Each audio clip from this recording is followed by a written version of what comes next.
The auctioneer at Pecos Crossing hadn't seen a season this bad in 30 years. Stock tanks were cracked mud. I was selling for triple what it should. Ranchers who had buried fathers and grandfathers on this same dirt were doing math they already knew the ending to. And then there was the Reyes place. No trucks hauling cattle out. No grim faces at the feed store. Used to ranch sitting quiet in the worst drought anyone could remember, green in places it had no right to be. They never started showing up at the gate without calling first. Men who had spent 2 years laughing at what Mateo and Lucía Reyes had planted along their fence lines stood there saying nothing at all. They weren't laughing anymore. But to understand what they were looking at, you have to go back 2 years, to the week Mateo Reyes spent his last clear credit on 400 cactus pads nobody else wanted. If you've ever been laughed at for doing things differently, this one's for you. Subscribe for more true stories about patience beating prediction and tell us in the comments where you're watching from. Mateo Reyes was 31 when he and his wife Lucía bought the old Whitcomb place, 1,100 acres of thin caliche soil on the dry side of Pecos County. The previous owner had walked away from it 2 years earlier, after his second drought in a row broke him. Everyone in town had an opinion about the sale. Most of them felt sorry for whoever bought it. Mateo had grown up 2 ranches over, the son of a man who'd run cattle the same way his own father had. Lucía had a soil science degree from Texas A&M and 4 years working for a watershed conservation district, the kind of job that teaches you to read land the way other people read weather reports. They had $40,000, a mortgage, and a line of credit that made their banker visibly nervous. The first year nearly finished them. They ran cattle the conventional way, same stocking rate as everyone else, same grazing pattern and watched their pastures thin out faster than their neighbors, deeth. The caliche under the topsoil held almost no water. What little grass grew, the cattle stripped down to nothing within weeks. By the end of that first summer, Lucía had stopped sleeping well. She'd lie awake doing the feed math, watching the number get worse. "We're running the wrong animal on the wrong land," she told Mateo one night, the kitchen lamp throwing long shadows across her notebook. "We're trying to make this place be Ohio. It's never going to be Ohio." "So what is it?" Mateo asked. She didn't answer that night. But she kept asking the question. It was an old USDA bulletin from the 1930s that gave her the idea, a faded photocopy from a county extension office archive about a breeding program for spineless prickly pear. A thornless variety of cactus developed decades earlier specifically as emergency livestock fodder during drought. She'd seen wild prickly pear all over the ranch her whole life. Everyone had. It was the thing you avoided, the thing that punctured boots and tires and occasionally a cow's mouth if she got desperate enough to try eating it. Nobody thought of it as a crop. Lucía thought of it as the only plant on the property that hadn't gone brown all summer. Cactus is roughly 90% water by weight. Spineless varieties can be chopped, fed directly to cattle, and provide both hydration and digestible energy during exactly the months when grass disappears and water costs the most to haul. It had been used this way for generations in parts of Mexico, Brazil, and South Africa, proven agronomy, just nearly forgotten in most of Texas ranching. Mateo wasn't sold immediately. "We plant cactus, people are going to think we've lost it." "People already think we've lost it," Lucía said. "At least this way we'll know something they don't."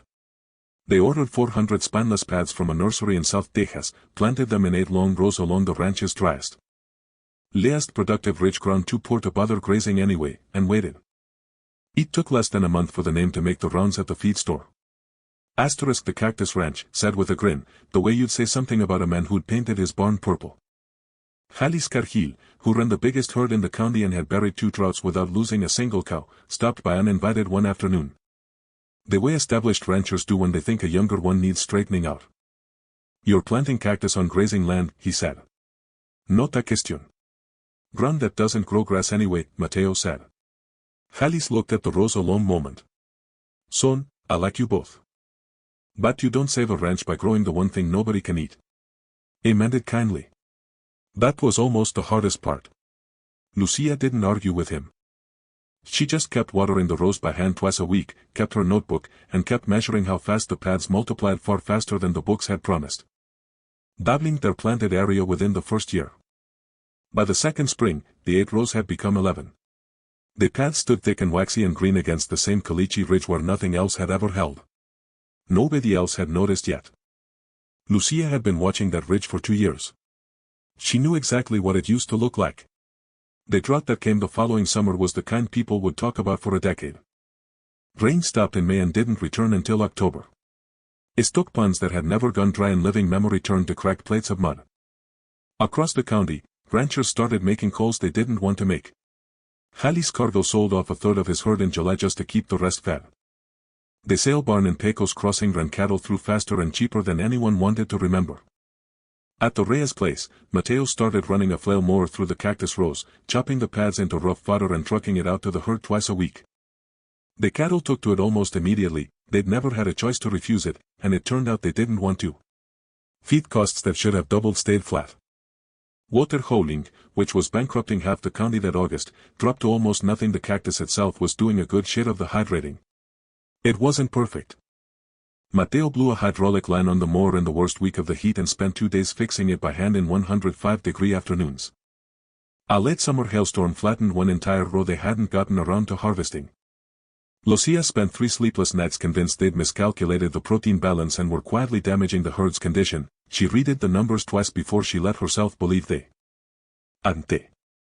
But by September, while 3 ranches on their road were trucking cattle out for whatever price they could get, the Reyes herd was still standing, still gaining weight. A steel grazing pasture that had somehow stayed intact because it had never been pushed past what the land could give. Jalisco Cargo came by in October, not long after the rain finally returned. It didn't call ahead this time either. It walked the cactus rows in silence, looking at ground that was still producing while half his own pasture sat bare and beaten. I told you that you don't save a ranch growing the one thing nobody can eat, he said finally. You did, Mateo said. Turns out the cows didn't mind.